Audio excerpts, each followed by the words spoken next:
Gentlemen, I want you to listen carefully to this Ghanaian guy, what he have to say about Nigeria, whether it's true or not. And I want you to carefully listen without biased mind or without any rancor. Just listen.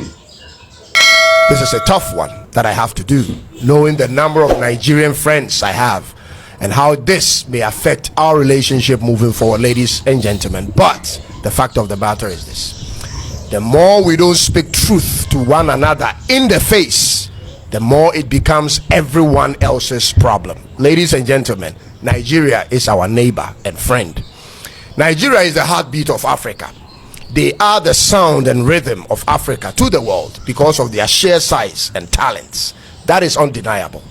Africa's name, to some extent, goes as far as Nigeria goes in many ways. They are a force to reckon with, and that force, ladies and gentlemen, is also a problem to deal with.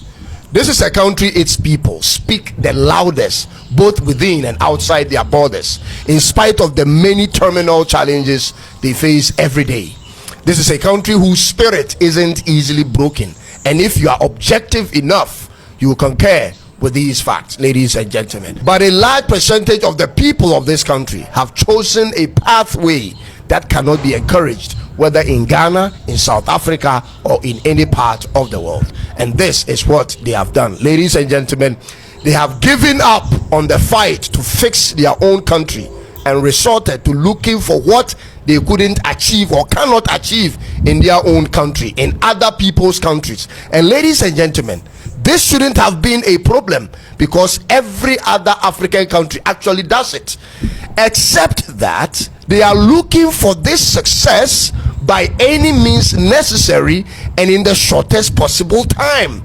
This is the canker that plagues majority of young Nigerian immigrants anywhere they go. Shockingly, ladies and gentlemen, they are of the view that people outside of their country are not as driven and aggressive towards becoming successful as they are, not knowing that it is those same tendencies that's made their country the mess it is in. Many of them are therefore driven into all sorts of illegal enterprises anywhere they settle, getting rich by all means necessary in the shortest possible time. This is what Nigeria is being known for now. Who doesn't want this? But is that acceptable? It has gotten to the point that they don't care how a person makes their money, so long as the person makes their money. But you and I know that that's not how it's understood in other places. Nigeria, your people are running from your country as though the entire country is at war. Both men and women, young and old, to every other country. You have now become Africa's most emigrated country, meaning you have the largest number of people living abroad compared to any other African countries.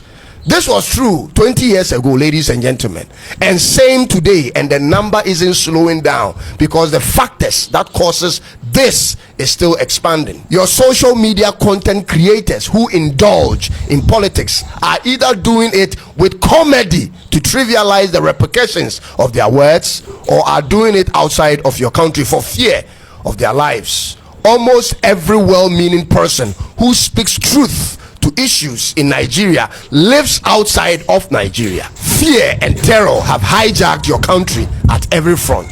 There is no non-politician fighting for the change that can bring a difference in your country anymore.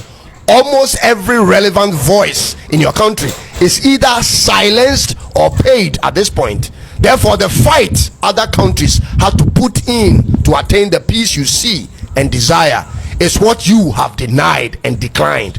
It doesn't work like this, Nigeria. Nigeria, instead of trying to make yourselves relevant in other countries, instead of trying to insert yourselves into the social fabric of other countries by all means necessary, how about this? How about you go back home and build your country?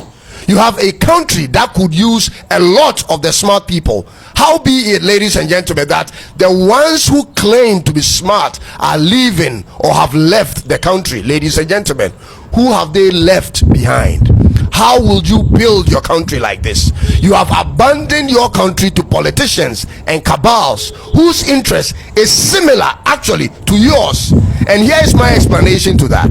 Similar to yours in the sense that these politicians and cabals have conquered the country and now enjoy the monopoly of their powers and will hold on to it by any means necessary as long as they can.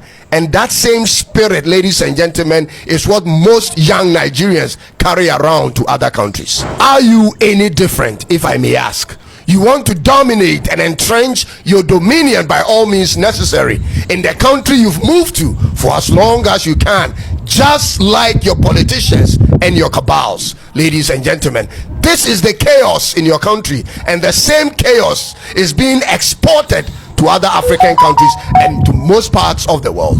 You have for years elected leaders with similar mindset that has been proven over time to not work, and you don't seem to change. You have allowed for a system that manipulates and rigs election in favor of people who are clueless about nation building to lead. You have a 70